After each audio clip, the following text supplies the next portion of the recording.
I've spent 41 years fixing other people's teeth, and I never once thought about who would fix mine. My heart, it turned out, needed the same kind of attention. Welcome back to the channel, and if you're new here, stick around, because this one's going to sit with you. Drop a comment, and tell me where you're watching from tonight. Hit that like button, subscribe if you haven't, and let's get into it. My name is Walter Pruitt. I'm 67 years old. I ran a dental practice in Dayton, Ohio for 4 decades. The kind where you know 3 generations of the same family by their bite. I know exactly how much pressure a molar can take before it cracks. I never thought I'd have to measure that kind of pressure in my own chest. I told my 3 children 8 weeks before the bypass surgery. 8 weeks. I want you to sit with that number, my friends, because I certainly sat with it. Not 8 days. Not 8 hours. 56 days, during which any one of my children could have marked a Sunday on a calendar, asked their boss for a long weekend, or simply gotten in a car and driven to see their father before a surgeon opened his chest at 67 years old. I'm going to tell you, plainly and without embellishment, what each of them did with those 56 days. Dennis, my oldest, is 46. He called me on a Thursday night in July. I could hear a ball game in the background, the particular murmur of a stadium crowd, and underneath it, the soft clicking of him typing on something else while he talked to me. He said, "Dad, don't you worry, we've got you covered." Then, with what I can only call impressive timing, he asked whether I'd had the old dental building on Wayne Avenue appraised recently, purely out of curiosity, since property values were moving in that part of town. Just making conversation, he said. I told him I hadn't thought about it. He said I should, when I had a minute. When I had a minute, I was scheduling a quadruple bypass. I did not have a minute. Carol, my middle child, sent me a text message instead of calling, which I noticed, because Carol has never in her life been a person who prefers text to talking. It was long, genuinely long, the kind of message where you can feel someone typing and deleting and retyping. She said work had gotten absolutely unmanageable, that her husband Kevin's mother was having her own health scare in Florida, that the kids had a swim meet, and that she would, without a doubt, 100%, be there. She used the word definitely 3 separate times in that message.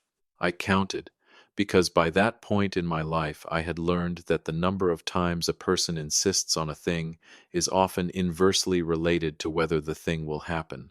And then there was Renee. Renee called me on a Tuesday evening, 3 weeks before the surgery date. I was standing in my kitchen in Kettering, Ohio, salting a pot of chicken and rice, and I felt that particular warmth you feel when someone you love calls you, even after they've disappointed you more times than you can count on both hands. I answered on the first ring. She asked how I was feeling about everything. I told her I was scared, if I was being honest, but ready. She said that was good, that I should be ready. Then she went quiet. In that specific way, she's gone quiet since she was 17 years old, right before she asks me for something. She said she was in a tight spot. Her car had thrown a rod, and the mechanic wanted $1,100 she didn't have, and could I possibly help her out just this once? She's 34 years old. I said, "Of course, honey," because I am her father, and I have always said yes to my children, even when saying yes cost me something. I sent it to her account right there while she was still on the phone. She said, "Thanks, Dad, love you, feel better," and she was gone before I could say another word. She did not ask what day the surgery was. She never called on the day itself. As far as I have ever been able to determine, she did not think about that surgery again once the money landed in her account. I want to tell you something about the morning of my operation, because it matters, and because I've never said it out loud to another living soul until this camera. I woke up at 4:45 in the morning in my house on Lorraine Avenue, the same house I raised all 3 of them in.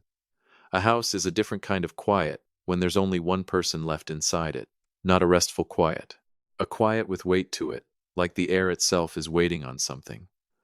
I made a pot of coffee I wasn't allowed to drink, just so the kitchen would smell like a normal morning.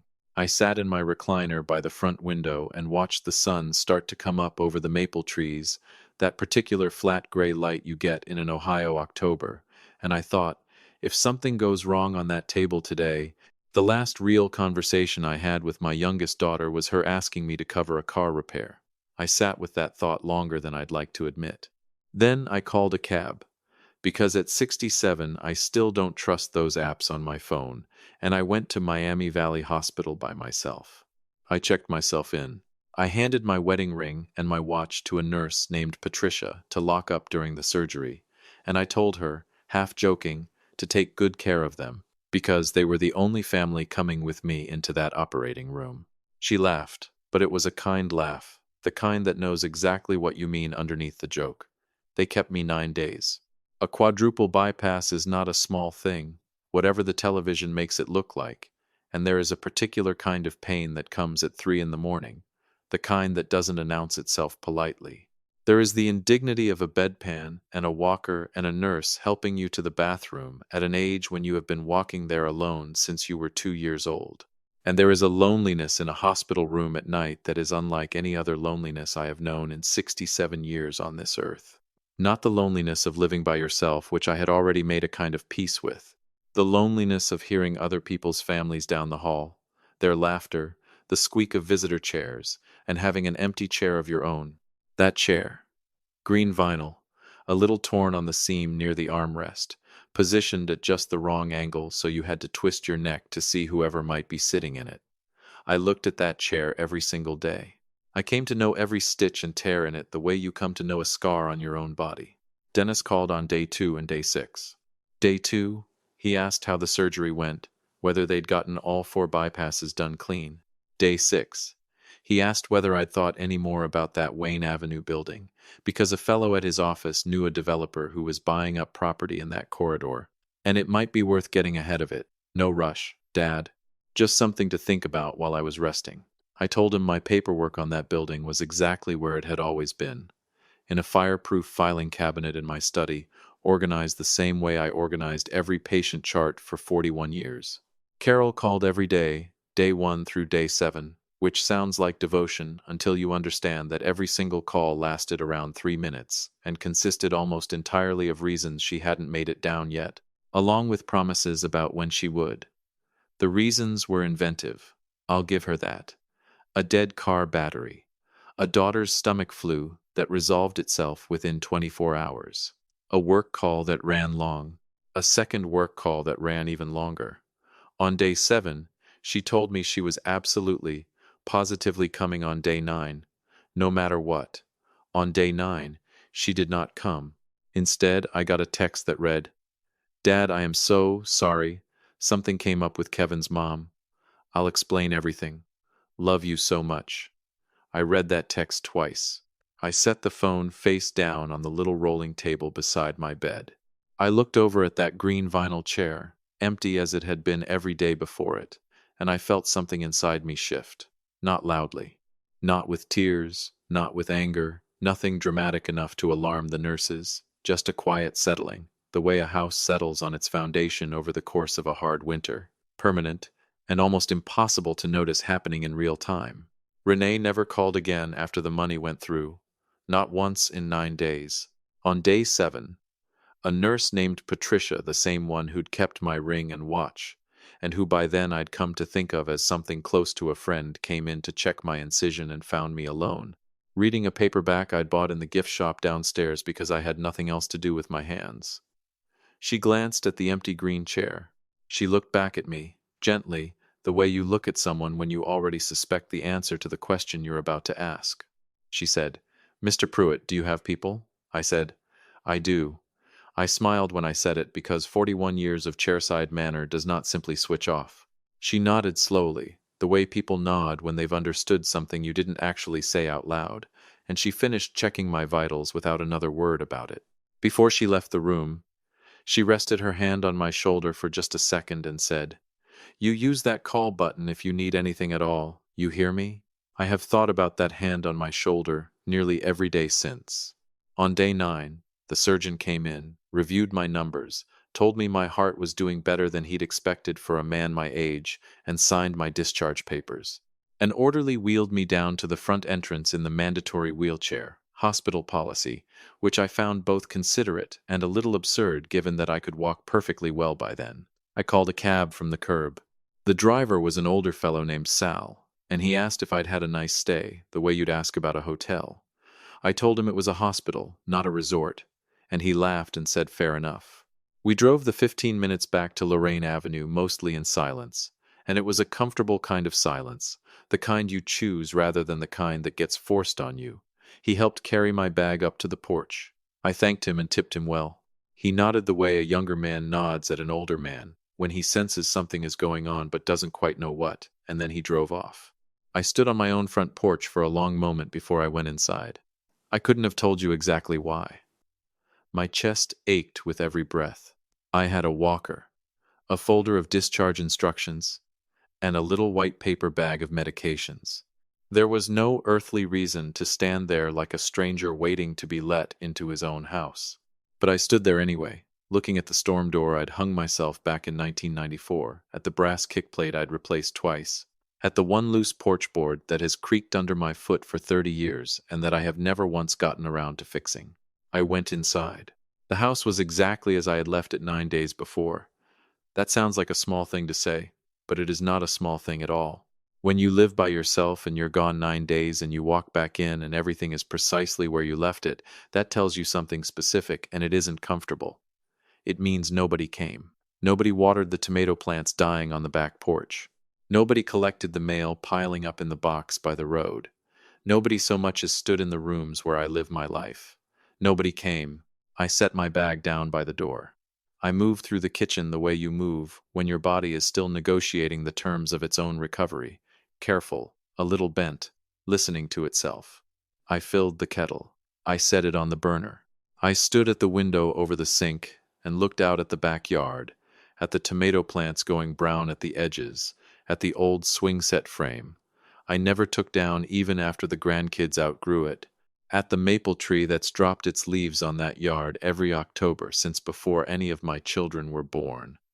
All of it, exactly as I'd left it. I thought about that green vinyl chair in room 411, sitting empty day after day, tilted just enough that you had to turn your head. I thought about Patricia's hand on my shoulder, and the smile that had cost me more than I've let on to anybody, including myself. I thought about Renee's voice on the phone. Thanks, Dad. Love you. Feel better.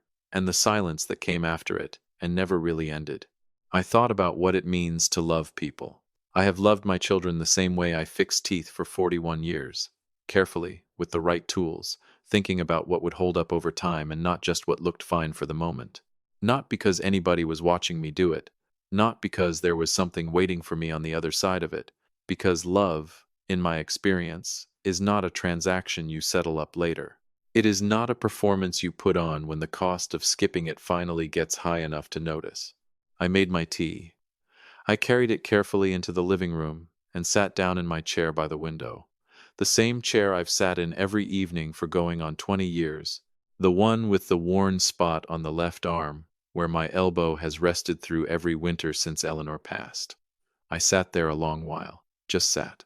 The house was quiet around me, and it was not the good kind of quiet, not the quiet of a peaceful Sunday morning or a man content in his own company. It was the other kind, the kind with weight to it. I had 9 days to think some things through about my life. When I finished my tea, I set the cup down on the side table, and I picked up the phone. I did not call Dennis. I did not call Carol. I did not call Renee. I called Arthur Dietz, my attorney of 22 years. It was time to do a little dental work of my own kind. If you've stuck around this long, do me one favor. Hit subscribe, would you? Costs you nothing, means a great deal to this old man sitting here talking to a camera in his living room. Drop your thoughts down in the comments too. I read every single one, I promise you that. Now let me tell you something I learned pulling teeth for 4 decades. You do not react to pain in the moment. You diagnose it, you plan your approach, and then you act with precision. A man who reacts pulls the wrong tooth. A man who responds saves the whole mouth. Arthur Dietz has been my lawyer for 22 years, ever since he came to me as a young associate with an abscess that had gone untreated far too long. He's careful. He's exact. 2 qualities I have always respected, having spent my career around a profession that does not tolerate carelessness. When I called him from my kitchen table that October evening, still moving slow with my walker, still sore in ways I won't describe to you, he let me talk for nearly 10 minutes without a single interruption. When I finished, He was quiet on the other end of the line. Then he said, "Walter, are you sure about this?" I told him I'd been sure since day 7. He said he'd have the documents drawn up by the end of the week. I thanked him, hung up the phone, and finished my tea, which had gone cold, but I drank it anyway. Outside my kitchen window, the Ohio sky went that particular deep blue it turns in October, and the neighborhood settled into its evening sounds. Somebody's dog barking 2 doors down, a screen door slapping shut, the distant hum of the interstate. Ordinary sounds. The sounds of a life continuing right along whether or not anybody had shown up for the hardest part of it. 7 weeks after I got home, I called all 3 of my children and invited them to Sunday dinner. I want to be honest with you about my reasons that evening, my friends, because honesty is the only thing I have left to give anybody at this point. I was not trying to trap them. I was not performing weakness to draw something out of them. I was doing something plainer than either of those things. I was simply going to let them show me exactly who they were, and then I was going to remember it, clear-eyed, without pretending otherwise to myself later. I made pot roast, the way Eleanor used to make it, with the carrots cut on the bias the way she always did. Some recipes carry a person's memory better than a photograph does, and I gave that one away freely that night. I set the table with the good china, the set we only ever used for holidays. I put a little Nat King Cole on low in the background. By every outward measure, I was a warm 67-year-old man, simply glad his family had come to see him. Dennis arrived first, the way he always does, because Dennis understands that arriving first is its own kind of statement, proof of reliability, of being the responsible one, whatever the actual math of the last 9 days might say otherwise. He came in with a bottle of scotch that must have run him $60 and the particular energy of a man who has rehearsed his own entrance in the car on the way over. He hugged me a beat longer than usual. Then his eyes moved across the living room, the crown molding, the built-in bookshelves I put up myself in 1988, into the kitchen, the cabinets I refinished 2 summers back, and settled again on my face with a warm, practiced smile. "Place looks great, Dad," he said. "It's the same as it's always been," I told him. "I know, it looks great," he said again. Carol arrived close to on time, breathless, carrying a store-bought apple pie in a plastic clamshell, the gesture of a woman who understands she owes considerably more than a pie, and is hoping the pie buys her a little grace regardless. She hugged me for a long moment, and I could feel real relief in it, relief at finding her father upright and functioning. Then she sat and, with the careful architecture of someone who has been rehearsing an explanation for 7 weeks straight, she began walking me through everything: Kevin's mother's diagnosis, the swim meet, a car battery that truly had died. She wanted me to know she wasn't making that part up. She used the phrase, "I felt so guilty," no fewer than 4 times over the course of that story, which has always struck me as curious, because in my experience people who genuinely feel guilty tend to move heaven and earth to avoid ever feeling that way again, rather than simply narrating the guilt to you at length. I listened to every word of it with the patience of a man who has spent 41 years reading X-rays, meaning I took the information in without reacting to it, filed it away accurately, and drew my own private conclusions. I told her I understood completely. She let out a long breath. I passed her the pot roast. Renee arrived last. 40 minutes passed when I'd said to come, wearing the same expression she has worn since she was 15, a kind of preemptive boredom, as though life is a waiting room she's stuck in, and something better is always about to happen somewhere else. She kissed my cheek. She sat down. She did not bring up the hospital at all. She did not mention the money. She picked up her fork and asked what I'd put in the roast. She checked her phone twice before we'd even gotten to the pie. I watched all 3 of them across that table. The way Dennis kept glancing toward the bookshelves like he was appraising them. The way Carol laughed a half-second too quickly at everything I said, eager to please. The way Renee ate with the specific ease of somebody who has no idea whatsoever that she is auditioning for something tonight. Then I set my fork down. "I've been meaning to bring something up," I said. "Since the surgery, it's had me thinking." The table shifted, just slightly. A change in posture, a small sharpening of attention around the room. I've spent 41 years reading faces for pain a patient won't admit to out loud. I notice these things. At 67, I said. It doesn't hurt to get your affairs in order properly. I've been working with Arthur on a few things. Just making sure everything's where it needs to be when the time comes. Dennis said, very carefully, "That's real smart, Dad." Carol said, "Of course. That's so responsible of you." I picked my fork back up. "More roast?" I said.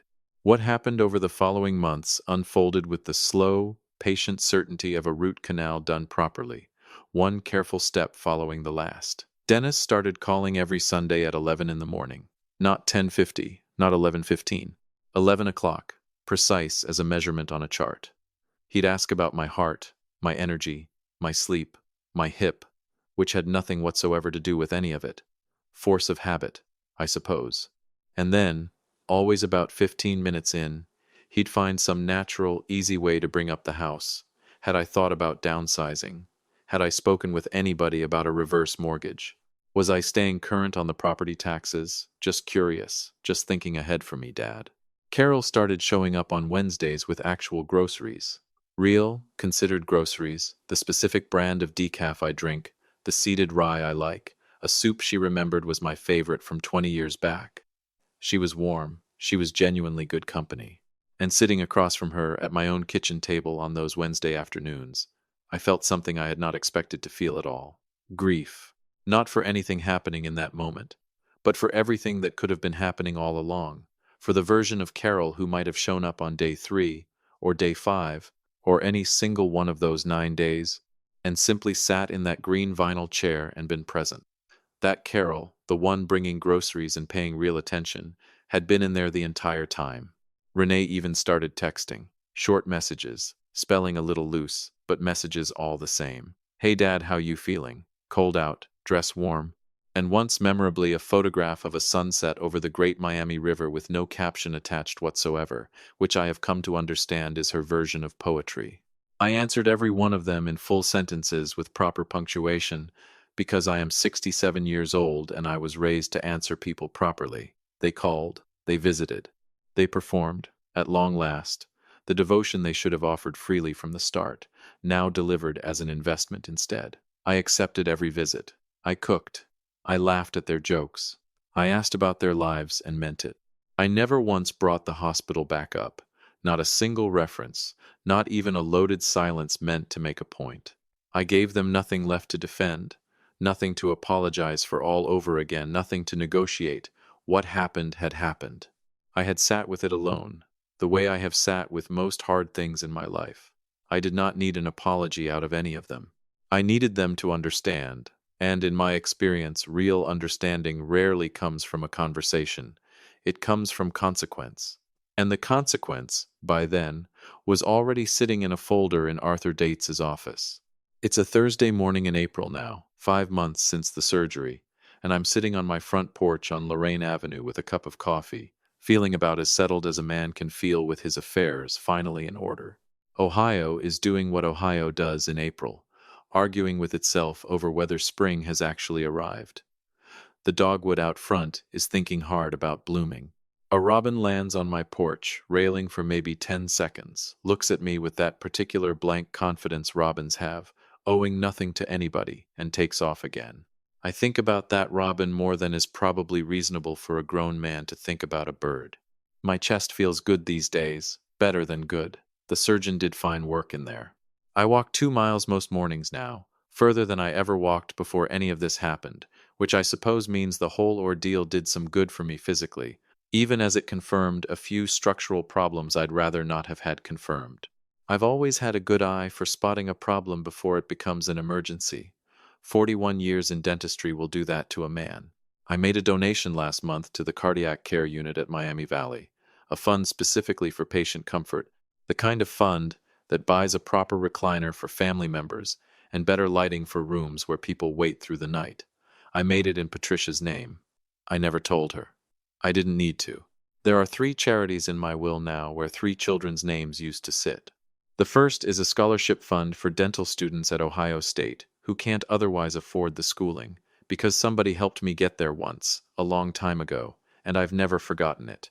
The second is the cardiac unit fund I just told you about, for people spending nights in rooms like the one I spent 9 of. The third is a fund for foster children aging out of the system with nowhere steady to land, because those children never got to choose the family that was or wasn't there for them, and that always struck me as the cruelest part of the whole arrangement. My house on Lorraine Avenue, 3 bedrooms, the porch I rebuilt with my own 2 hands in 2003, goes to the estate to be sold off for those same 3 causes. Arthur has known since October.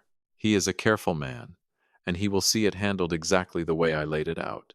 There's one more document in that file. A letter, 1 page, written by hand in my own print. The small, careful lettering of a man who spent 41 years writing prescriptions people actually needed to be able to read. It's addressed to Dennis, Carol, and Renee, to be opened once I'm gone. I'll tell you what it says, because I think you've earned that much, sitting with me this whole way through. It says, by the time you're reading this, you're going to have questions, and I believe in giving people straight answers, so here is the one that matters most. I was in the hospital 9 days after my bypass surgery. The surgery was on a Tuesday in October. I was discharged the following Thursday. I came home in a cab I called myself from the curb. I told all 3 of you the date 8 weeks ahead of time. I want to be exact about that, because precision has mattered to me my whole working life. 8 weeks. I'm not writing this out of anger. I want you to understand that clearly. I'm writing it because I think you deserve accurate information about why this document reads the way it does. In my old line of work, we call this kind of thing a diagnosis you don't get to argue with. In a family, I suppose people call it something else. I built a good life in that house. I raised the 3 of you in it the best way I knew how at the time. I hope these causes put it to good use. I love every one of you. That part never once changed, not for a single day, and it never will now either. Your father, Walter. Carol shows up at 11 that same morning with coffee cake and the particular brightness of a woman who has decided ahead of time that this is going to be a good visit. She's wearing the cardigan she knows I've always liked on her. She comes through the side gate calling out, "Dad?" even though she can plainly see me sitting right there on the porch, a habit she's had since she was about 6 years old that I have always privately found sweet. She takes the other porch chair. We talk about her son's tryouts and the price of gas lately, and whether it's finally warm enough to get the garden started. She's good company. She always has been, underneath everything. Watching her over the rim of my coffee cup, I think about the fact that she's 39 now, my Carol, that she has her mother's laugh exactly, that she asks real questions and actually waits to hear the answers, and that she is sitting here beside me in the April sun in that cardigan, entirely lovable, in the plainest sense of that word. I love her. That part has never once been complicated. You can love a person completely and still change what's written in a folder at your lawyer's office.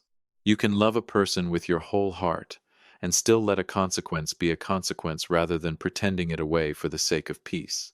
You can love someone fully and honestly and still refuse to sit here and tell yourself that 9 days of an empty green chair was something other than exactly what it was. She has no idea, sitting there. She believes she's out here drinking coffee with a grateful father whose good opinion she's slowly rebuilt, whose house she's quietly, warmly on her way to inheriting a third of.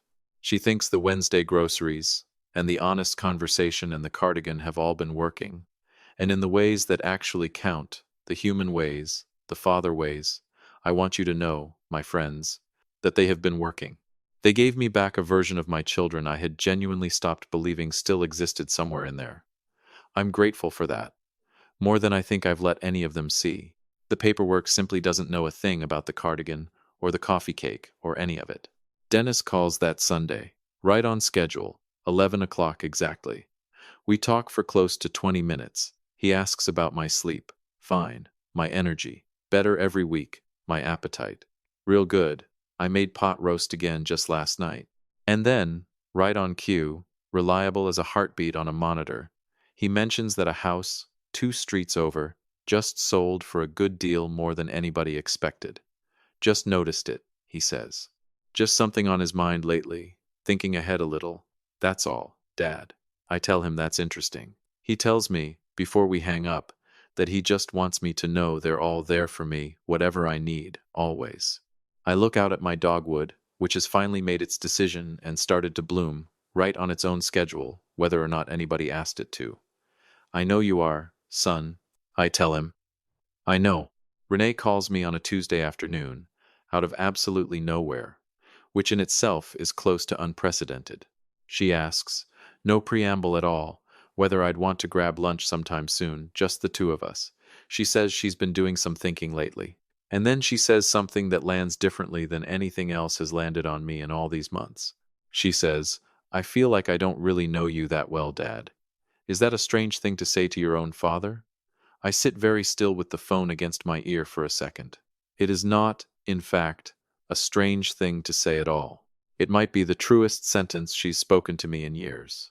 It also happens to be, I note privately, with the same detached clarity I once used to read an X-ray, a diagnosis that's arriving about 5 months later than it might have done the most good. But I am her father, and I am 67 years old, and the dogwood outside my window is finally fully in bloom. It's not strange at all, honey, I tell her. I'd like that very much. We meet for lunch that Saturday at a little diner off Far Hills Avenue. She orders pancakes with a side of bacon. I order 2 eggs over easy and rye toast. We talk for almost 2 hours, in a way the two of us have honestly never quite managed before, not once, not even when she was small. Not about the house, not about money, not about the careful performance of family duty that's carried us through the winter. Just talking, plainly, the way people ought to talk to each other more often than they do. She tells me about a fellow she's been seeing, which is news to me. She tells me she's thinking seriously about going back to school for nursing, which is also news, and good news at that. She asks me real questions about dentistry, what I actually did with my hands all those years, what it felt like the first time I ever fixed somebody's smile for good, and I can tell she genuinely wants to know, not just wants to be seen wanting to know. I tell her about the little girl I treated back in 1979 who'd been too embarrassed to smile in her school photos for 2 straight years, and how she mailed me a copy of that year's picture afterward, grinning ear to ear, and how I kept that photograph taped inside my desk drawer for the rest of my working life. Renee listens. She laughs in the right spots. She says, I never knew any of that about you. You never asked, I tell her, gently. No edge to it at all, just the plain truth sitting there between two people finally willing to look at it. She reaches across the table and takes my hand for a second, the way she used to when she was small and crossing a parking lot. I'm glad you're okay, Dad, she says. I really am. I tell her I know she is. And sitting there in that diner booth with my coffee going lukewarm and my daughter's hand briefly in mine, I find myself thinking that this, right here, this ordinary Saturday breakfast, might be worth more to me than every dollar sitting in that folder at Arthur's office. Not instead of the folder. Alongside it. Both things true at once, the way most real things in a life actually are. If you're honest enough with yourself to let them sit together instead of picking just the one. I drive home that afternoon with the windows cracked, the maple trees along Lorraine Avenue just starting to go that pale spring green, and I think about the whole 9 days all over again, the way I still do most weeks, probably always will. The green chair, Patricia's hand on my shoulder. The silence on the other end of the line where Renee should have been. I don't regret the letter sitting in that folder, and I don't regret a single word of it. But I've come to understand something these past months that I don't know I could have understood any other way, and it's this. A man can build the most careful, precise document of his entire life, get every clause exactly right, every consequence exactly measured, and it still won't be the thing that actually heals anything. Consequences get people's attention. That much I've proven to my own satisfaction. But it's the plain Saturday mornings, the honest questions finally asked out loud, the hand across a diner table, that do the slower work underneath it, the real work, the kind that doesn't show up on any document Arthur could ever draw up for me.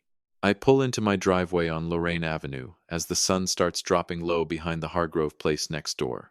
My porch light is already on a timer, so it clicks on right as I'm walking up the steps, same as it does every single evening whether I'm there to see it or not. I let myself inside my own quiet house, the house I built a life in, the house that will one day put 3 young people through dental school and buy some frightened family a decent chair to sit in through a long night and give some kid aging out of foster care a real running start at their own life. I hang my coat by the door. I put the kettle on. And for the first time in a very long while, sitting alone in my own kitchen with the whole house settling in around me the way houses do at the end of a long day, that particular quiet doesn't feel heavy anymore. It just feels like mine. If this one meant something to you tonight, do an old man a kindness and hit that like button, subscribe if you're not already part of the family here, and tell me down in the comments what you would have done in my shoes. I read every one of them, I promise you that. Take care of yourselves out there, and I will see you on the next one.